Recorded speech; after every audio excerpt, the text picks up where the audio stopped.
Indeke le Bible commentary explain 1 Corinthians 11 verse 5 to 16. Kukho into eyandithatsha phayana kwipower. Ithi Greek exousia or authority.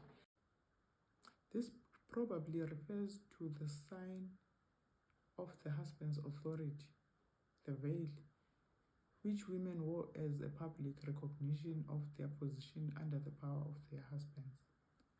Willing compliance with this custom was an honorable privilege, indicating that a woman had a position of respect in the community, for she belonged to someone and could claim support and protection from him under whose power she lived. Okay, ndiyamthanda la willing compliance. Because of the angels.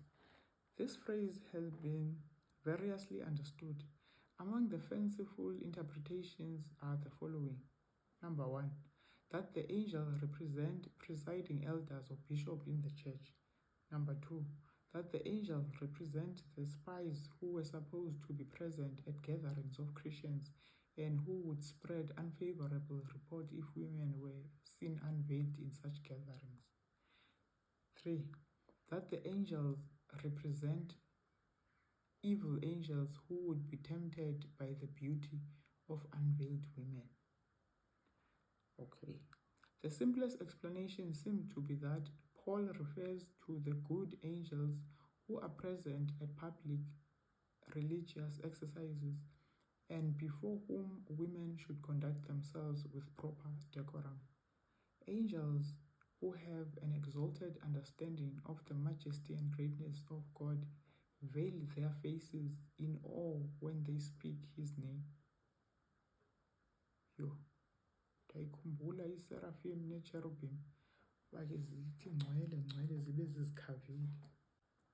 Not only would any manifestation of irreverence or disrespect in Christian assemblies for worship be insulting to the Creator, it would also offend the angels. It is the pleasure of the angels to honor God and do his bidding with glad acknowledgement of his worthiness and glory. Human beings need to have a much greater sense of the holiness and greatness of God, approaching him with reverence and doing all things in strict accordance with his revealed will.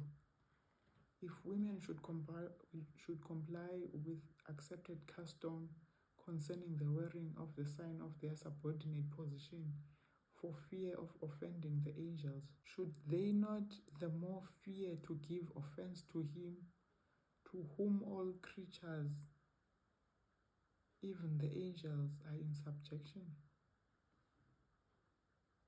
Hayi, ndithe xa ndifika apha, kule ndawo ndaqonda uba ndiyafowunela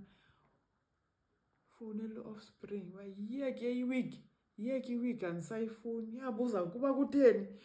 Ndithi thumela iqhiya zam, iilokhwe zam endazithenga beziphuma neqhiya zazo, wathi wena uzazithatha zibe ziimafula zakho for xa udrese down emsebenzini, zikuthi zikunike laa zhuzh.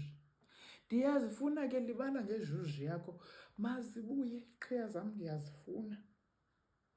Andazi ndithatshwe yintoni ndikucelele kule explanation xa ibekwa olu hlobo. Hayi, ivele yandithinta. Yabuyisa laa vesi endiye ndayikhumbula ngoku ndandibukeliswe uAltian Childs. Uba let this mind be in you, which was also in Christ Jesus, who being in a form of God, thought it not robbery to be equal with God, but made himself of no reputation, and took upon him a form of a servant, and was made in the likeness of man. And being found in fashion as a man, he humbled himself and became obedient unto death, even the death of the cross. Philippians 2. Kuvele kwaphinde kwabuya laa vesi ndaqonda uba izothetha nam personally. Baya ndisakuphikisi ke kuba kudala ndiphikisa uba andinamyeni mna, ndisingle mna. hayi andiphikisi, ndithi ndiyayamkela. Kodwa i-hierarchy ndiyakrokrra nge-hierarchy. Kanti uzawuqhubeka i-explain apha i-hierarchy uba ke i-hierarchy kwakufanele ihambe kanjani. Masenze ividiyo yayo i-hierarchy.